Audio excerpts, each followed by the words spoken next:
Okay, well, welcome everybody. I'm really absolutely delighted that you're able to join us. And thank you so much to Chris Jones for agreeing to do this and tell us more about his book. So my name is Jo Mynard, and I hated to say, oh, I represent the publisher, because I don't really consider myself a publisher in the true sense. I'm an educator, I'm an academic, I'm a full-time professor in Japan. So when Chris Canlin and I started this publishing company, we were really thinking about it from the perspective of the people we worked with, you know, our learners, our colleagues, other academics, people we were supporting. So it was really about how to, I suppose, do what we could for the field to help people to publish and to publish books that we really love as well. So it's been an absolute privilege to be able to do that. And the other things that we wanted to do in our company, and I hope that we've been able to do, is, well, first to support people and to help them to share their ideas and to help them to link theory to practice, which is exactly what you will see has been done brilliantly in Chris's book. We also want to make our books really accessible. You know, we didn't want to be the kind of publisher that only sells very expensive handbooks that don't really get used very much. We want them to be used by real teachers, real learners, and to be very accessible. So that's why we were attracted to ebooks, because you're able to distribute them widely. So I hope we're able to be doing this. So we started the company in 2012. Sadly, Chris passed away shortly after that, but I think he would have been really proud with what we've managed to achieve so far. So I'm not going to talk any more about the company, but if you please have a look at the website if you're interested in seeing what kind of books we published. We've got 5 different series with lots of really real experts in the field, either publishing with us or working as series editors. So please have a look afterwards. I'm going to hand it over to Tim now, who's going to tell us a little bit more about the series that he edits. So Tim Murphey, you've probably heard of him. His work, he's very well known for his work on classroom dynamics, music and language teaching and learning, and motivation as well. And he's a prolific author. I'm sure you've come across his work. So it's my absolute pleasure to work with him in this capacity. So he guides and helps authors to publish in this series. So let's hear more about that. Okay, Tim, over to you. Yes. Okay, thank you. Thank you, Jo. It's wonderful being a series editor for Jo. Jo supports me and all the series editors and the people who submit books very, very well. I don't see how she gets all that work done. She is amazing. My own series is called the Positive Praxis series, and it contains short, practical, exciting, and useful books for educators seeking to help their students in their ways of teaching. Okay.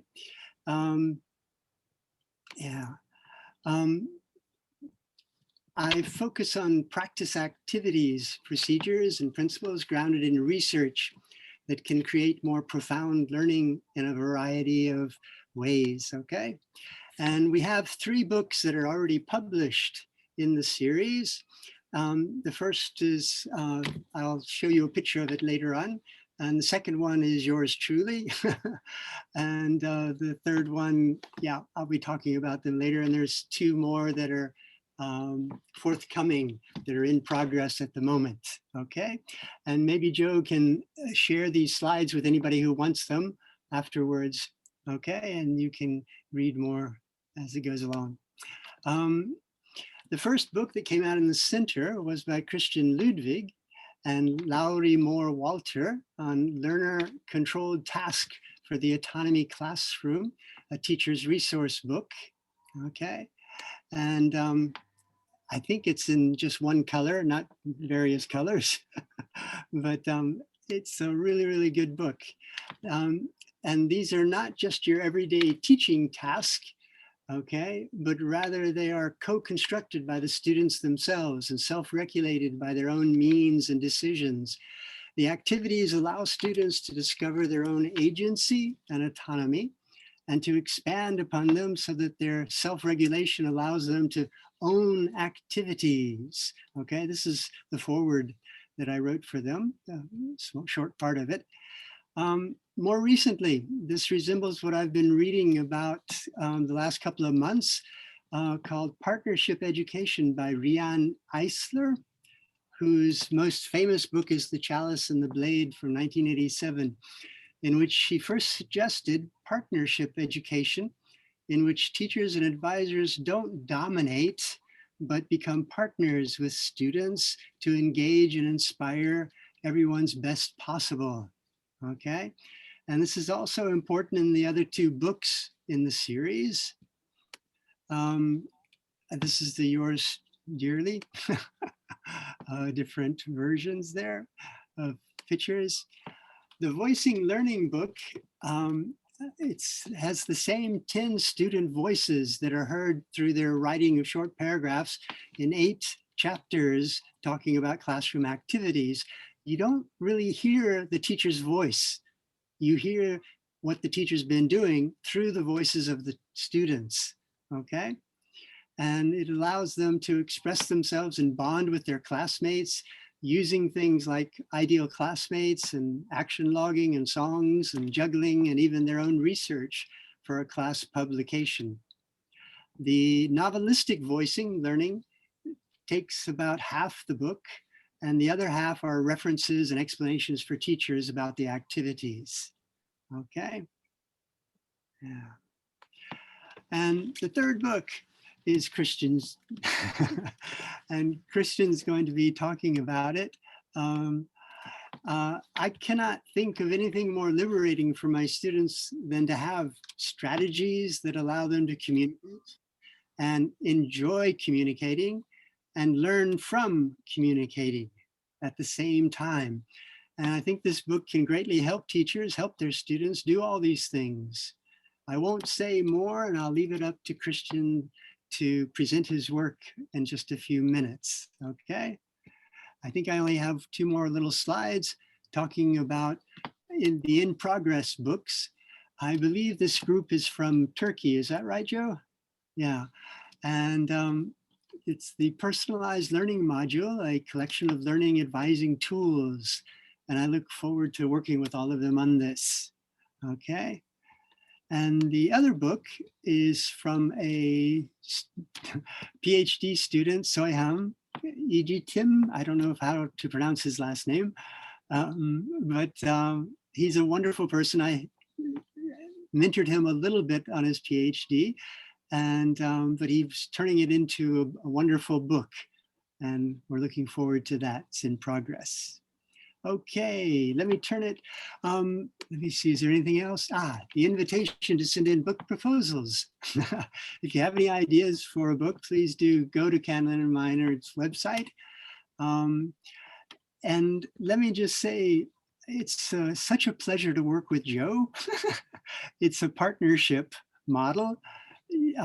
She respects authors and series editors so much, and it's amazing to work with her. So please don't be afraid. If you have an idea for a book, go to her website and see what she is asking for, and it'll help you to develop the book even more. Okay, thank you. That'll be for my part. Okay, thank you very much, Tim. Mm-hmm. All right, well, let's introduce our speaker today, our author, and Michelle, are you there? Yes. Yeah. Okay, I'm just going to pin you. That's okay. Sure. Okay, so hi everyone. I'm Michelle, and it's a great pleasure for me to introduce Chris today. I'm the author of Conversation Strategies and Communicative Competence. A little bit about Chris, if you don't know him. Chris has been involved in English language teaching for over 25 years and worked in China, Japan, Thailand, and the UK.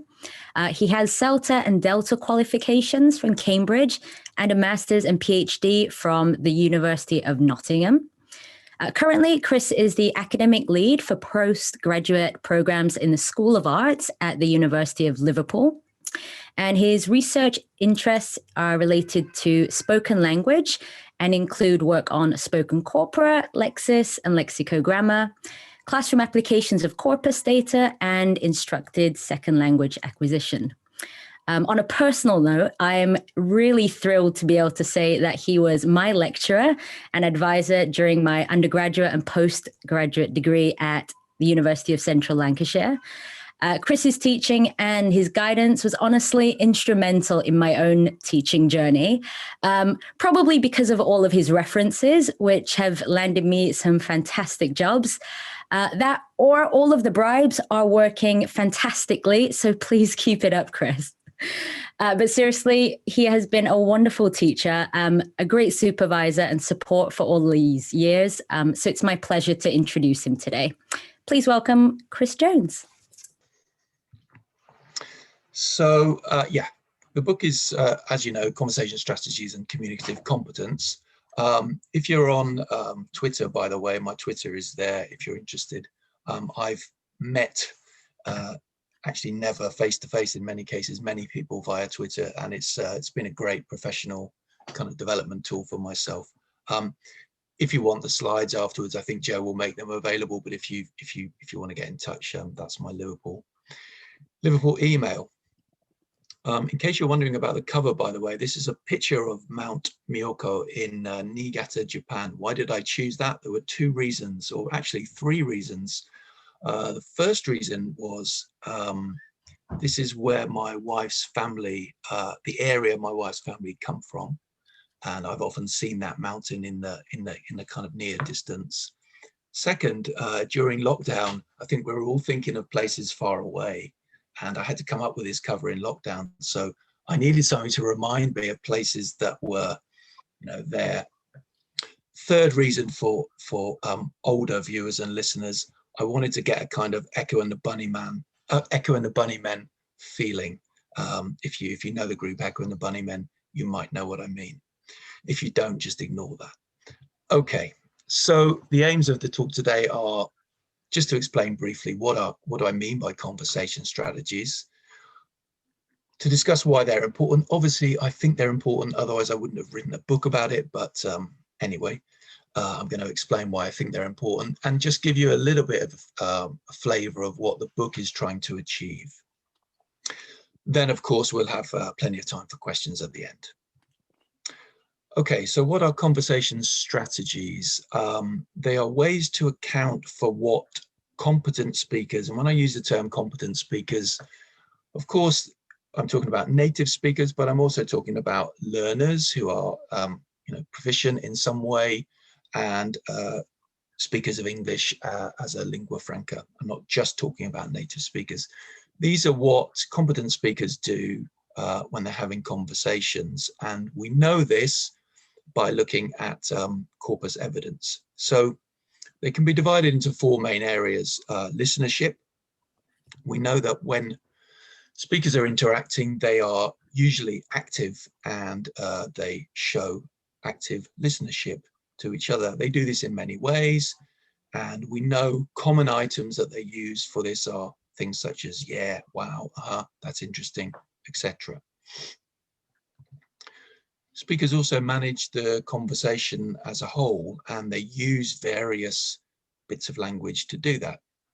As I was saying, to go back to something that they were saying that was being said earlier, or they were saying earlier anyway, to finish a conversation, to finish a topic.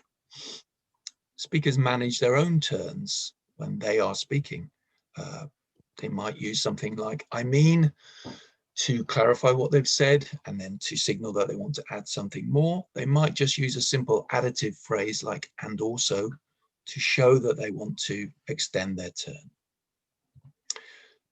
Speakers also take account of others, and conversation is, like all uses of language, has many interpersonal aspects. Speakers take account of others. They use items such as you know, very, very frequent, to signal that they expect the other person to know. When we say, you know, we don't expect the answer to be, no, I don't know. We would assume that the other person knows. So we're taking account of shared knowledge. They also use vagueness. I like Echo and the Bunnymen and that sort of thing, because we don't want to list everything for the other speaker. We want to use vagueness to take account of their prior knowledge. This subdivision is taken from an excellent chapter by McCarthy and McCartan in 2018. And they came up with these, they're quite broad, obviously, but broad areas based on corpus analysis. So it's what I said competent speakers will do in conversations. Obviously, competent speakers are not necessarily consciously trying to use these strategies, but these are how we can account for what they're actually doing in conversation. Okay, and also these categories can, of course, be, subdivided. People manage their turns in different ways. So we might have a sub-strategy of simply adding things, or we might have a sub-strategy of clarifying what I've said, etc. Okay, here is an example in context. This is a learner example. This is taken from a corpus of successful learner exams, and this is at C1 level of CEFR. If you're not familiar with CEFR, that's kind of lower advanced, I suppose. In this example, the students are discussing something together. They're talking about advantages and disadvantages of places for holidays, and it's a group discussion. And the first speaker says, talks about the hotels. You can find 7-star hotels. I've never been to a 7-star hotel. It sounds fascinating. And they've got lots of things. They've got spas, they've got swimming pools and suites and stuff, etc., etc. And then the other students in the discussion, yeah. What are they doing here? First of all, this speaker is taking account of the others, rather than listing every single possible benefit of something, which would bore the listeners and is unnecessary. They're taking account of the fact that they can imagine some of the other benefits. The other speakers are just showing listenership here. Yeah. And then you can see that the same speaker takes that as a signal to continue. If we think listenership is something like listenership is sort of unimportant, students will do it anyway. Just try a conversation for a few minutes where you don't show any listenership and see what happens. I would suggest you would lose your friends pretty quickly. Okay, so that's an example in practice. What could it look like in the classroom? Okay, so this book is not about prescriptions in terms of, it's not a recipe book. In that sense, I'll explain a bit more exactly what I've done in the book afterwards, but there are examples of what it could look like in the classroom. And these are only examples. This is not a kind of prescription in terms of methodology. It's just a suggestion. And this example is fairly simple. Teachers could do this in many other ways, via tasks, via all kinds of other things. So a simple example, let's say we wanted to say the strategy is taking account of others and we're going to use vague language. We could, if we were doing this in a fairly standard communicative way, we could lead in and warm up as we might always do in a lesson. Play students a dialogue adapted from or based on corpus data. So we might use something like that C1 exam data, perhaps expanded slightly, perhaps adapted slightly, help students to understand it, various activities that could be done there. Students could put the dialogue in order. They could answer questions about it to show that they understand it first. We could give students activities to interact with the example in the conversation. They could find and underline the vague language in it. Could be items like and stuff and things like that, that sort of thing. Depends a bit on the dialogue. We could give them guided discovery of the form and the meaning. For example, they could underline the examples of vague language, discuss what it means, discuss why it is used. Why do speakers use it? What happens if they don't use it? Do you use this language or not? And particularly with adults, discuss it in comparison to the first language. Do you have similar language in your first language? They will. And how is it different to English? Do people use it as much, etc.? So then we could practice the strategy in various ways. We could use mini dialogues about favorite places, shops, etc. What's your favorite place to go? What's your favorite shop? Oh, I like X, I like Y. Okay, why do you like that? Well, it's got this, and that sort of thing. What kind of music do you like? What's your favorite type of music? I like jazz, rock, and that sort of thing. Oh, what asking follow-up questions, etc. So not just a sentence-based thing, but much more in context, in a conversational context. We could expand that into a kind of bigger discussion, a ranking discussion even, on best places for tourists to visit.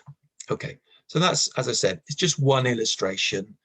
It's not the way to do it. It's not a kind of prescribed methodology or series of steps, but it's just one example.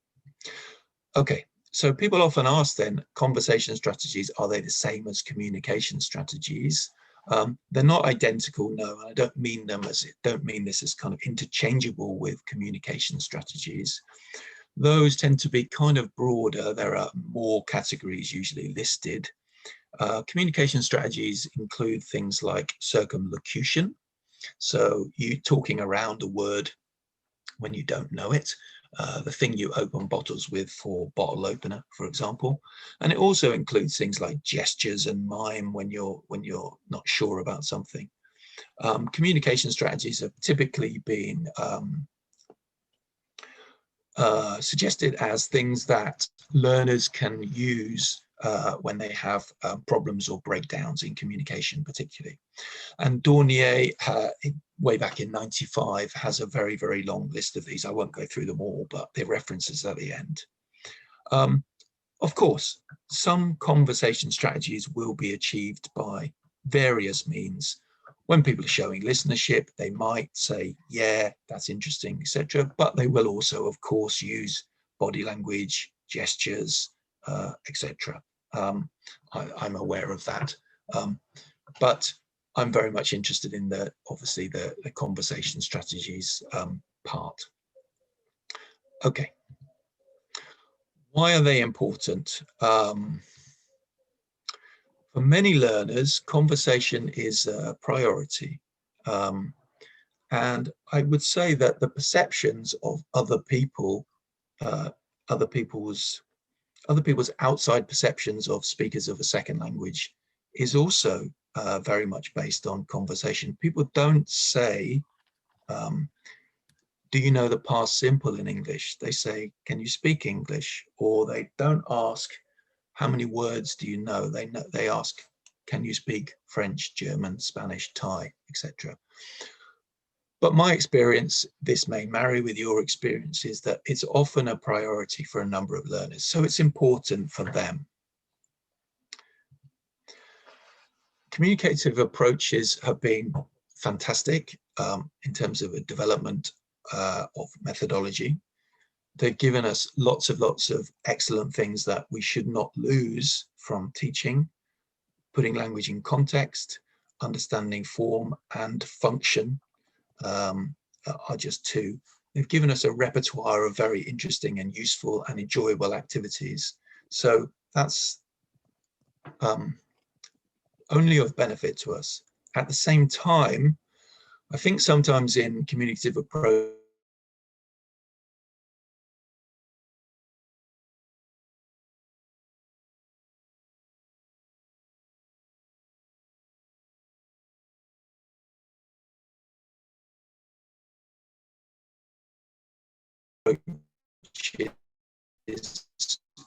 we get a particular, that will be, for example, practicing can and can't and sentences about can and can't. There's nothing wrong with that in some ways, but in terms of developing from that into a conversation, I think it's quite a journey for learners to take. So I think we probably need to move from this idea of speaking practice to how conversation strategies can help with conversation practice. Conversations are messy. They are additive. People add things all the time in a simple way. Topics are not pre-decided, or not normally, certainly not in conversations I have.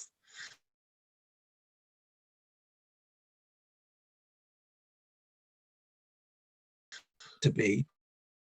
It's not. Speakers know what's happening and will know what's going on, and they do organize it in many ways, of course. But from a learning point of view, they appear messy. So they're a priority for learners, but they need some help. Conversation strategies are a way we can help to organize materials, classes, syllabuses, and they are a way we can make sense of things for learners. And I'm talking particularly about when learners come to the classroom. They're coming to the classroom for help. Of course, learners can develop these strategies and their skills in conversation in many other ways outside of the classroom, you know, by talking to people, etc., by immersion, etc. But that's not always an option for every single learner. And they come to the classroom for help, and they want us to help them to make sense of things. Okay, there are means also to develop communicative competence, I think, and I'll come on to just a little bit about that in a moment. And of course, as I mentioned earlier, corpus evidence tells us the language frequently used to realize strategies. So we know when we look at corpus data of native speakers and also from learners and other English users, the kinds of language that they will use to realize particular strategies. So one thing that we found, for example, when we looked at the exam data, is that when candidates in spoken exams want to indicate that they've finished, or they finished what they're saying, or they finished their turn, or they finished an answer, they like to use "so yeah," "so yeah," and then they signal that to finish. That's just a simple example. That's an example of managing the conversation. Okay, so we've got the corpus evidence, and corpora are available, much more widely available to us than they probably ever were in the past. Okay, what do I mean by communicative competence? This is a term from Himes in '72. It's since been adapted by various writers, including myself and colleagues Shelley Byrne and Nicola Halenko. And basically, communicative competence probably consists of 4 linked competencies. So linguistic competence, knowledge of language, vocabulary, grammar, etc. Strategic competence, strategies we will have to overcome difficulties, particularly discourse competence, how we can, in conversation, how we can link turns together, how we can manage the conversation, of course, and pragmatic competence, very simply saying what's appropriate at any particular time, in any particular context, with any particular speakers. Okay, so conversation strategies are a way to help to link these competencies. Of course, we can teach language and common language used for a strategy. I've given some examples before. We can also show students, if we teach them things like, you know, vague language, it's part of discourse management. It's part of managing a conversation. It's also part of what is appropriate in a conversation. We know that if people don't take account of the other speakers, the other listeners in a conversation, the other listener is going to get very, you know, tired, bored, irritated, etc. Try next time you're speaking to someone, instead of using any vague language when you're listing things, try to list every single thing. I suggest they will walk away pretty quickly. Learners can sometimes do that because they feel that they've got to be accurate and precise about everything. Why do they feel that they've got to do that? Because that's sometimes what exams expect of them in some way, or perhaps that's what they've been told they need to do. Okay, so conversation strategies can help to develop communicative competence. Communicative competence is one of the theoretical drivers really behind communicative approaches. So I think though what happens very often, unfortunately, is the focus of classes tends to be on the first one, on linguistic competence only. Students need to learn language, we all know that, but they need to learn how it's used in terms of the other competencies as well. So strategies give us a way to do that, conversation strategies. Okay, what does this book try to achieve then? Obviously, I give a rationale for research in this area. I tried to make the argument like I've been trying to make the argument now. And that's in the first couple of chapters, particularly the first chapter. It's trying to fill a gap in the research. There is quite a lot of research in the area of communication strategies more generally. I referenced earlier an article by Dornier in '95, so it goes back quite a long way. And there has been less on conversation strategies, particularly the way I have illustrated them here using the McCartan division. So it's trying to fill a gap. I also wanted to offer evidence from different angles. So there are 4 different studies in the book. So I look at the use of conversation strategies in learner and English as a lingua franca corpora, two corpora, because quite a lot of the data that has been used to look at conversation strategies has come from native speaker corpora. So I wanted to show, okay, well, what do learners actually do? What do successful learners do? And what do English as a lingua franca users do? And to make some comparisons between them, but also just to show what they actually do in terms of their strategies. There's also a study on teachers' views. So there's a materials evaluation chapter where teachers from a variety of contexts in EFL, ESL, many different countries across the world, different levels of experience, native speaker teachers, non-native speaker teachers, etc., evaluated 2 sets of materials which were teaching conversation strategies. And the reason for that I will come to in just a second. There is a mixed methods study. It's an experimental study, but it also has some qualitative data from learner diaries and learner interviews, which takes place in ESL context, so in the UK. And also there is a study with EFL learners, which takes as an action research model, uses qualitative data with some learners from Japan. So what I was trying to do is offer different types of evidence for how these might, how conversation strategies might be helpful from different angles. And the reason for doing this was to try to offer teachers a sense of what Prabhu called back in 1990, teacher plausibility. So when you look at this evidence, does it seem plausible to you in your particular context? You can, evaluate it when you hopefully read it, and people can make up their mind. The reason also why I wanted to include teachers' evaluation of materials was again about this teacher plausibility idea. It's okay for me to say conversation strategies are important. It's okay for me to say, look at this corpus evidence. But teachers have to find it plausible in their particular context. So I did that via materials. I didn't want to have a questionnaire where I asked students, what do you think about teachers, what do you think about conversation strategies, etc. That's time consuming and quite abstract. I gave it to teachers in terms of actual materials illustrating this and asked them to evaluate that.